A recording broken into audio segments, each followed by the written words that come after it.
3 days after I buried my father, my husband sat across from me at the kitchen table, pushed his laptop toward me, and said he'd already put in his 2 weeks' notice. He hadn't asked me. He hadn't even waited until the flowers on the grave had wilted. He just assumed the money was already his. My name is Claire Hale. I was 33 years old, and up until that week, I thought I understood the shape of my marriage. I thought I knew what kind of man I'd married. Turns out grief has a way of showing you exactly who has been standing beside you this whole time, and exactly who has just been waiting. My father, Robert Hale, ran a hardware store on Old Mill Road for almost 40 years. Hale's Hardware and Supply. Not a big chain, not flashy, just a squat brick building with a green awning and a bell over the door that had rung the same way since before I was born. He built that place from nothing after my mother passed when I was 9, raised me in the back office doing homework on a stool between the paint cans and the nail bins, taught me how to cut a key, how to mix a gallon of stain, how to talk to a customer who didn't know what he needed but was too proud to admit it. My father was quiet, steady, the kind of man who fixed things instead of talking about them.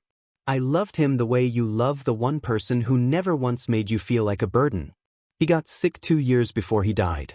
Heart, mostly the kind of slow decline that gives you time to prepare and somehow never actually prepares you for anything. I drove out to see him every Sunday. I sat with him in that back office long after the store closed, listening to him talk less and less as the months went on, watching him get thinner in that same flannel shirt he'd worn my whole childhood. My husband, Derek, came with me maybe 4 times in those 2 years. He always had a reason. Work was busy. His back hurt. He didn't want to intrude on father-daughter time. He said, like visiting a dying man was some kind of favor he was doing me by staying home. Derek and I had been married 6 years by then. We met at a mutual friend's barbecue, and I remember thinking he was charming in that easy way some men are, the kind of charm that makes a room feel warmer just because he's standing in it. He worked in sales for a regional distribution company, always talked about the next promotion that was coming, the next deal that was going to change everything. It never quite came. I told myself that was fine. I told myself I didn't marry him for his career. I married him because he made me laugh on bad days and because, in the beginning, he used to bring me coffee before I asked for it. Somewhere in those 6 years, the coffee stopped showing up. My father passed on a Tuesday morning in early spring. I was there. Derek was not. I called him from the hospital hallway with my hand shaking so hard I could barely hold the phone, and he said, "Oh no, babe, that's terrible," in a tone that sounded more like he'd dropped a glass than lost the only father-in-law he'd ever had. He showed up to the funeral in a suit that fit him too well for a man who claimed money was tight, stood beside me with his hand on my back like a prop, and left the reception early because he said he had a headache. I didn't notice the wrongness of it right away. Grief does that. It fogs everything, makes you forgive things you'd normally catch, makes you grateful for the smallest gestures because you're too exhausted to expect more. I remember thinking, at least he came. At least he's here. I didn't yet understand that being physically present and actually showing up are 2 very different things. 3 days later, on a Friday evening, I came home from the lawyer's office where we'd started sorting through my father's affairs, still wearing my black dress from the morning meeting, still hollowed out in that particular way that only losing a parent can hollow you out. Derek was sitting at the kitchen table with his laptop open, a beer sweating a ring onto the wood, and a look on his face I can only describe as barely contained excitement. That should have been my first warning. Excitement is not an emotion you bring to a house still grieving. "Sit down," he said. "I have news." I set my bag on the counter. "Derek, I just came from the lawyer's office. I'm not really in the mood for news.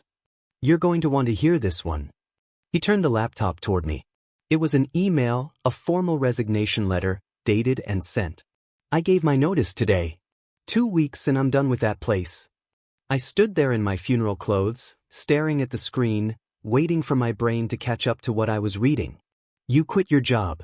"I gave notice," he corrected, like the distinction mattered. "Same thing in 2 weeks." "Why?" He laughed, actually laughed, like the question was almost cute. "Claire, come on. Your dad owned that whole property on Old Mill Road, plus the house, plus whatever else he had tucked away. That's not nothing. I've hated that job for years. You know that. I've been waiting for the right time, and this is it. I felt something cold settle low in my stomach. The right time? My father died 3 days ago. I know, and I'm sorry, babe, I really am. But I'm not gonna pretend I'm sorry about the timing for us. This is good news buried under bad news. We finally get some breathing room. I sat down slowly across from him because my legs didn't feel entirely reliable. You quit your job because you think my father left us a fortune. I think your father left you a fortune, he said, and even in my grief-fogged state, I caught the distinction he made without meaning to. Not us. He knew, somewhere under all that easy charm, that the money wasn't his. He just didn't care. We haven't even had the will reading yet, I said. We don't know what he left. We don't know anything yet. Derek waved a hand like that was a technicality beneath his notice. It's a full property on a commercial strip, Claire. Prime real estate. Even if the business itself isn't worth much, that land is. Guys at work were telling me commercial lots on that stretch are going for way more than people think. We're talking real money. I did some research. You did research, I repeated, on my dead father's property values. 3 days after his funeral. I was being smart, he said, and for the first time, a flicker of defensiveness crossed his face, like he could sense he was standing on ground that was shifting under him. Somebody has to think about our future. You've been so wrapped up in the grief of it all, which is completely understandable, I get it, but somebody has to be practical. I looked at this man across the table, a man I had shared a bed with for 6 years, and realized I did not recognize the expression on his face. It wasn't grief. It wasn't even excitement anymore, not really. It was hunger, thinly dressed up as planning. Unquit your job, I said. His face fell. What? Call them Monday. Tell them you made a mistake. Ask for your notice back. Claire, I'm not doing that. I already told everyone. I told my boss. I told my brother. I'm not walking that back because you're feeling emotional right now. I'm not feeling emotional, I said, though my voice shook as I said it, which rather undercut the point. I'm feeling like my husband decided 3 days after my father's funeral that he no longer needed to work for a living, based on money that isn't confirmed, isn't divided, and isn't his. Derek's jaw tightened. It'll be ours. We're married. Not automatically, I said. Not depending on what the will says. He looked at me like I'd said something absurd. What else would it say? You're his only kid. Who else is he leaving it to? I didn't have an answer to that, not yet, because I genuinely did not know. My father had been private about money his whole life, the way a lot of men who build something from nothing tend to be. I had no idea what was in that will. I only knew that the man across the table from me had already spent it in his head, had already quit a job over it, had already built an entire future on a number he'd made up out of hope and Google searches. That night I lay in bed with my back to him, staring at the wall, thinking about my father sitting in that back office all those Sundays, listening to me talk about my marriage without ever once saying a critical word about Derek. I used to think that was because he approved. Lying there that night, I wondered if it was because he was waiting for me to see it myself. The will reading happened the following Wednesday, in a small conference room above the bank downtown that smelled like old carpet and burnt coffee. Our family lawyer, a careful, silver-haired man named Mr. Prescott who had handled my father's affairs for 20 years, sat at the head of the table with a folder in front of him. Derek came dressed like he was attending a business meeting he intended to win, crisp shirt, good watch, the kind of posture men use when they've already decided how a conversation is going to go. Mr. Prescott opened the folder slowly, the way men who've delivered a lot of bad news to a lot of grieving families tend to move. Robert was very specific about how he wanted this handled, he said. I want to walk you through it carefully, Claire, because it isn't structured the way you might expect. Derek leaned forward. What's the number? Ballpark. Mr. Prescott glanced at him, then continued as if he hadn't spoken. The store, the inventory, and the commercial property on Old Mill Road are left in full to Claire. However, he paused there, and I felt Derek go very still beside me. The property and business are held in a conditional trust for 1 year. Ownership does not fully transfer to Claire until she has personally operated the store, day to day, For 12 consecutive months. If she chooses not to, or is unable to, the property and business will be sold, and the proceeds will fund a trade scholarship in Robert's name at the community college, the one he attended himself before he ever opened that store. The room went quiet enough that I could hear the air conditioning hum. That's insane, Derek said. You're telling me she has to work there for a year before she even owns it? That's correct, Mr. Prescott said. And if she just sells it now without waiting? She can't. Not for a year.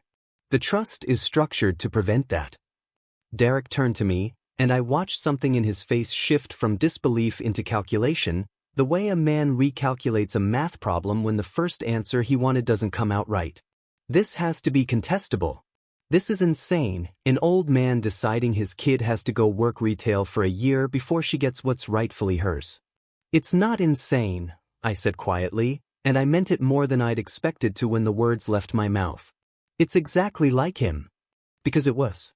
My father never gave anyone anything he didn't think they'd earned, not because he was cruel, but because he believed, all the way down in his bones, that things you're handed without working for them don't actually belong to you.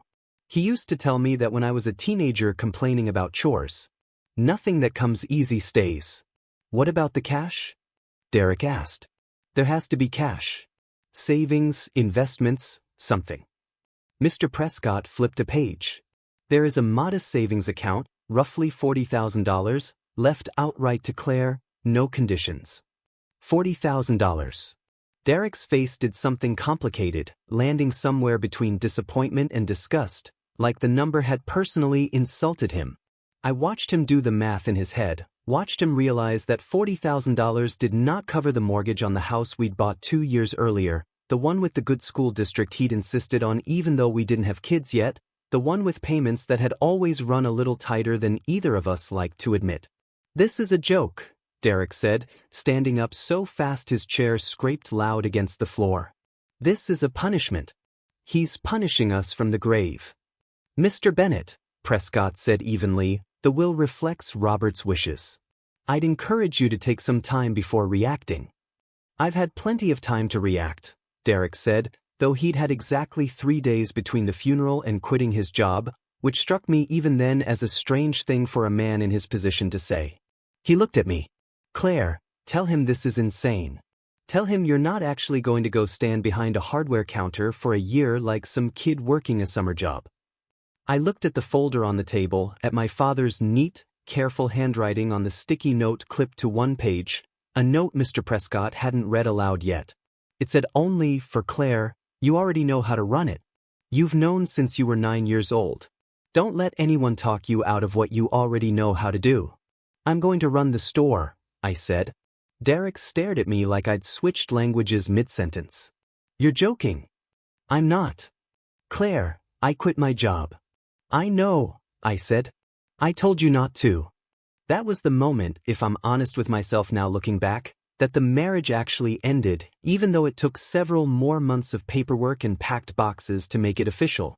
It ended right there in that stale conference room, the moment I understood that Derek's disappointment wasn't really about my father, or the store, or even the year of hard work ahead of me. It was about the fact that the money he'd already spent in his head had strings attached, and the strings were me, becoming someone he hadn't planned for. The drive home was silent except for Derek muttering under his breath about lawyers and old men and how he couldn't believe this. He genuinely couldn't believe this, over and over, like repetition might change the outcome. When we got inside, he poured himself a drink he didn't offer to share and said, "So what's the plan? You're seriously going to go work 6 days a week behind a counter selling nails to contractors?" "It's my father's store," I said. "It's what he wanted." "It's not practical," Derek said. "I already quit my job, Claire. We need income. We need actual income, not you playing shopkeeper for a year while some dusty little scholarship fund threat hangs over our heads." "You quit your job before we knew any of this," I reminded him. "That's not my mistake to fix." He set the glass down harder than he needed to. "So what? I'm supposed to just go crawling back and beg for my old position because you decided to play by your dead father's rules?" I felt something in my chest go very still and very cold at the word dead used like that, So casually, so carelessly, like my father was an inconvenient obstacle instead of a man I had loved my entire life.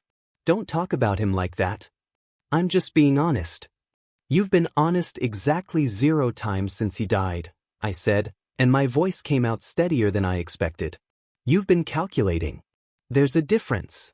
He didn't have a response to that.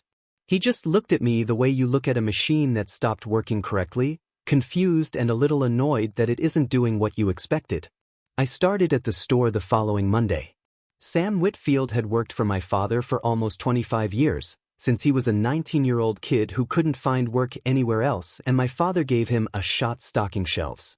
By the time I walked back through that door, Sam was 51, gray at the temples, built like a man who'd spent his whole life lifting things other people couldn't, and he looked at me the morning I arrived with an expression that was somewhere between grief and relief.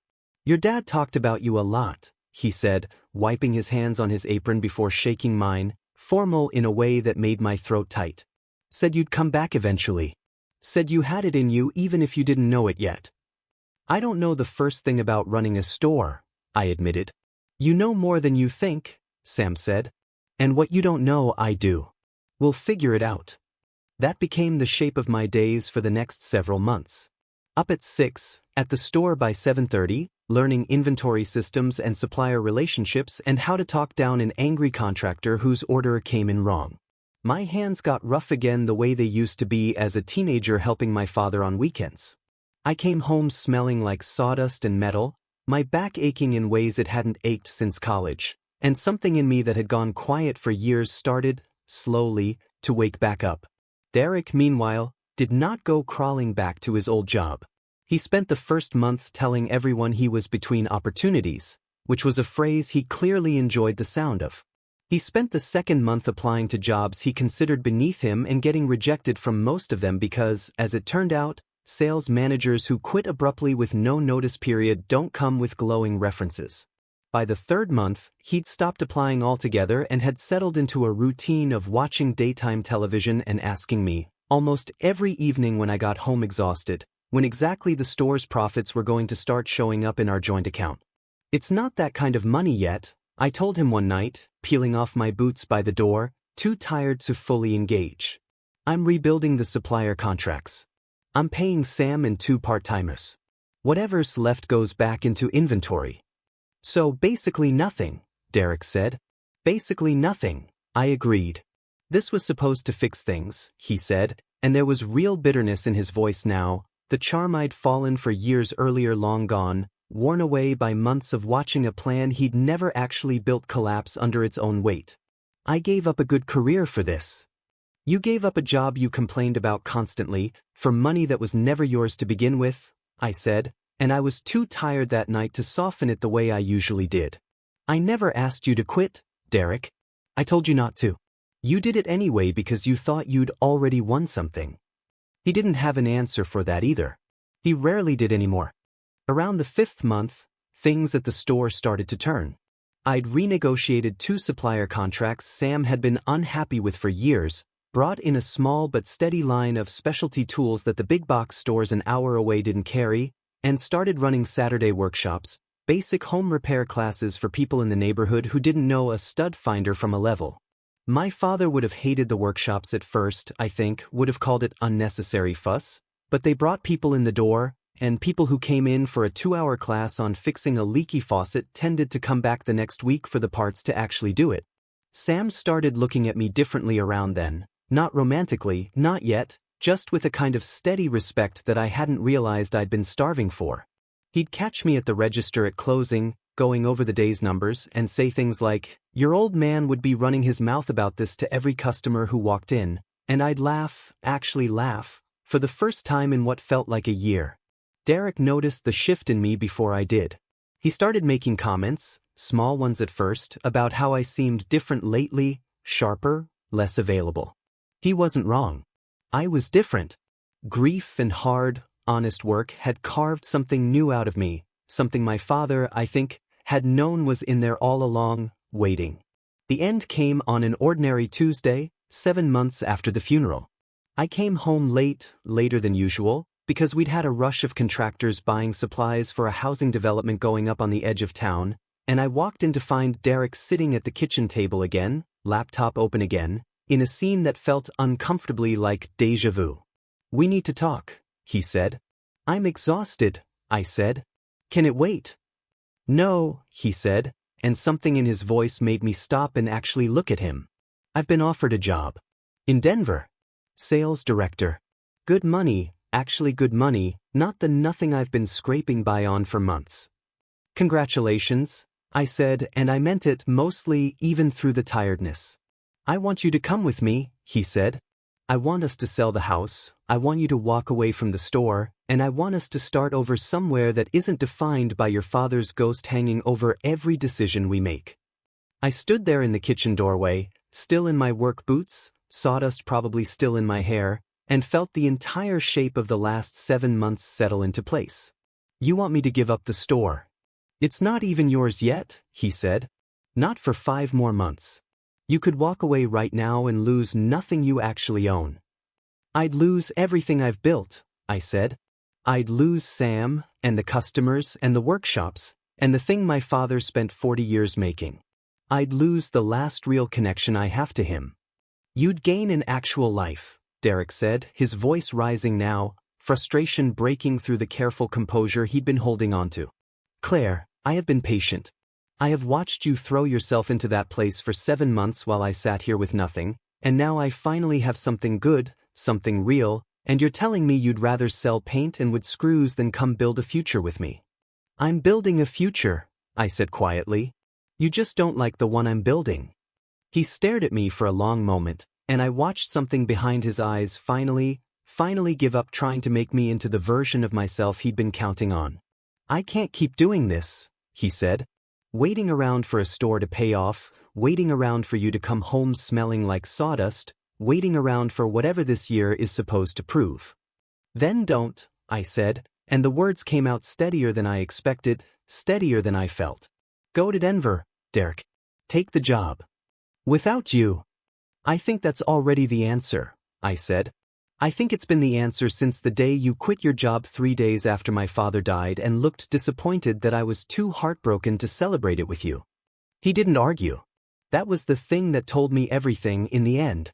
A man who truly wanted to fight for a marriage fights for it, even when it's inconvenient, even when the numbers aren't what he hoped. Derek just picked up his laptop, closed it, and said, "I'll start looking at apartments," like we were discussing a scheduling conflict instead of the end of 6 years. He moved out 3 weeks later. My best friend, Nora, came over the week after Derek moved out, sat on my half-empty living room floor surrounded by boxes, and asked me the question I think everyone had been wanting to ask for months but hadn't quite dared. "Are you sad?" she asked. "Or relieved? Because I genuinely can't tell, and I've known you 11 years. I thought about it for a long time before I answered, longer than the question probably deserved. "Both," I said finally. "I'm sad about the 6 years. I'm sad that I didn't see it sooner, that I spent so long making excuses for someone who was never going to show up the way my father did. But I'm not sad it's over. I think I've been grieving this marriage quietly for longer than I realized. My dad dying just made it impossible to keep pretending." Nora reached over and squeezed my hand. "For what it's worth, I never liked how he talked about your dad's store. Like it was beneath him. Like working with your hands was something to be embarrassed about." "He never said that," I said, though even as the words left my mouth I knew they weren't quite true. "He didn't have to," Nora said. "You could see it every time your dad's name came up. That little flinch, like he was bracing for a conversation about a business he thought was small." She wasn't wrong. I'd spent years not letting myself notice that particular flinch, the way Derek's face would tighten slightly whenever I talked about the store, about my father, about the smell of sawdust and the sound of the bell over the door. I told myself it was nothing. I told myself I was imagining things. Grief and distance, and finally standing behind that same counter every single day had made it impossible to keep telling myself that story. The divorce, once we both stopped pretending there was anything left to save, took less time than either of us expected, mostly because there was so little left to fight over. The house sold. We split what equity there was. He kept his car, I kept mine, and the only real point of contention was a set of dishes his mother had given us as a wedding gift, which I let him have without argument because by then I understood something my father had probably known all along. Some things aren't worth the fight, and the things that are worth the fight, you don't have to fight for. They just stay. I moved into a small apartment 2 miles from the store, close enough that I started walking to work most mornings, past the diner where Sam and I sometimes grabbed coffee before opening, past the elementary school where kids from my Saturday workshops sometimes waved at me through the fence. The $40,000 from my father's savings account, the sum Derek had looked at with such open disdain, became my safety net during those months, the thing that let me breathe a little easier while the store slowly, steadily found its footing. There was a stretch, right around the 8th month, when I genuinely didn't know if the store was going to make it.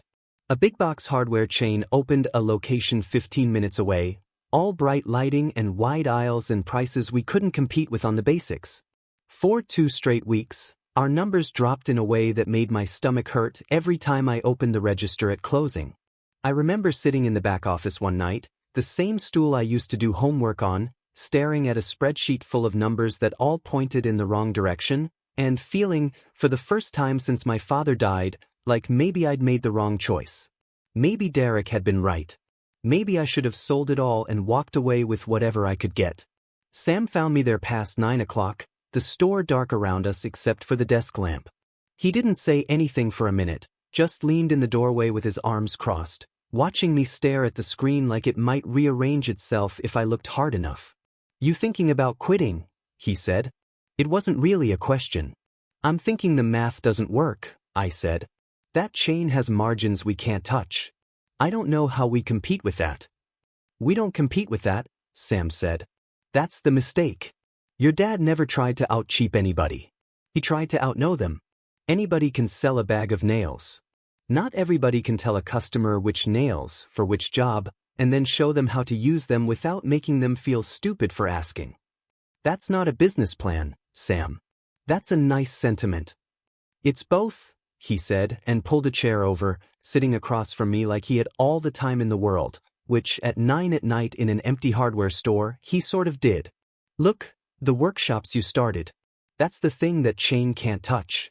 Some corporate kid behind their counter isn't gonna spend 20 minutes explaining to Mrs. Alvarez down the block how to patch her own drywall. You did that last month. She's been in here 3 times since, buying supplies she wouldn't have known she needed." I hadn't thought about it that way. I'd started the Saturday workshops almost as an afterthought, something to bring foot traffic in, and I hadn't really considered that they were building something the big chains simply couldn't replicate no matter how low they dropped their prices. "We lean into that," Sam said. "More workshops. Maybe partner with the community college for some of the trade classes, since your dad's name is about to be on a scholarship over there anyway. We stop trying to be the cheap option and start being the only place in town that actually knows what it's talking about."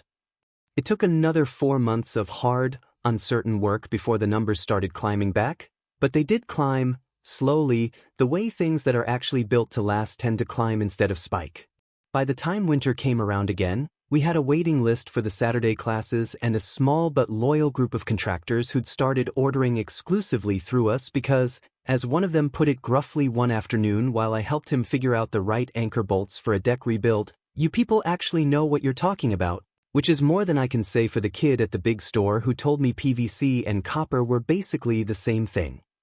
I told my father that story in my head that night, the way I still sometimes did, talking to him in the quiet of the apartment like he might somehow hear it. I think he would have laughed. I think he would have said, "Told you so," without ever actually saying the words out loud, because that wasn't how he talked. He showed you things instead of announcing them. I was starting to understand that was Sam's way too. Sam and I grew closer in ways that surprised me, not dramatically, not all at once, but the way a fence gets mended board by board until one day you look up and it's just standing there, solid, like it was always meant to be that way. He started staying later some evenings, not because I asked him to, but because he said the store still felt like his second home and he wasn't ready to hand the keys over completely, not yet, not until he was sure I had it. I started noticing things about him I hadn't let myself notice before, the careful way he explained things without ever making me feel small for not knowing them, The way he remembered that I took my coffee black, no cream, no sugar, after only being told once. The way he never once, in 7 months, made me feel like I owed him anything for his patience. One evening in late autumn, close to the 1-year mark, we were closing up together, counting the drawer, going over the week's numbers spread across the same counter my father used to lean on. Sam looked up from the ledger and said, "You know, your dad used to say the store would tell you who was worth keeping around. Said people show you who they are once real work gets involved. Money that's easy don't tell you nothing about a person. Money that takes sweat, that's the real test." I thought about Derek, about the way he'd looked at that while reading like the 12 months of work my father asked of me was a personal insult rather than an inheritance in its truest sense. I thought about how quickly he'd been ready to sell off 40 years of my father's life for a real estate number he'd found on the internet. "He was right," I said. "He usually was," Sam said, and then, quieter, almost like he was testing the words before he fully committed to them, "For what it's worth, Claire, I think you passed the test a long time ago. Long before the year was even up." I looked at him across the counter, at the gray in his hair and the calluses on his hands and the steady, unshowy way he'd stood beside me through the hardest year of my life without ever once asking for credit, and I understood, finally, what my father must have understood decades earlier when he hired a 19-year-old kid nobody else wanted to give a chance. Some people show up quietly and stay. Some people announce themselves loudly and leave the second the announcing stops being convenient. The 12 months came and went on a Wednesday in early spring, almost exactly a year after the funeral. Mr. Prescott called me into his office, the same conference room, the same faint smell of old carpet, and handed me a folder with the deed inside, fully transferred, no conditions left. "Your father would be proud," he said, and I believed him because for the first time in over a year, I finally, fully believed it about myself too. I asked Sam to be my business partner that same week, not because I needed the help exactly, though I certainly did, but because it felt wrong, somehow, to hold sole ownership of something he'd spent 25 years pouring his life into. He said yes before I'd even finished the sentence. What grew between us after that wasn't fast or dramatic. It was slow, the way good things tend to be, built out of 1,000 ordinary Tuesdays, closing up the register together, arguing gently about inventory orders, sharing coffee before the morning rush. It was, in every way that mattered, the opposite of what I'd had with Derek, who'd wanted the ending without ever being willing to do the work that earns one. Derek, as far as I know, is still in Denver.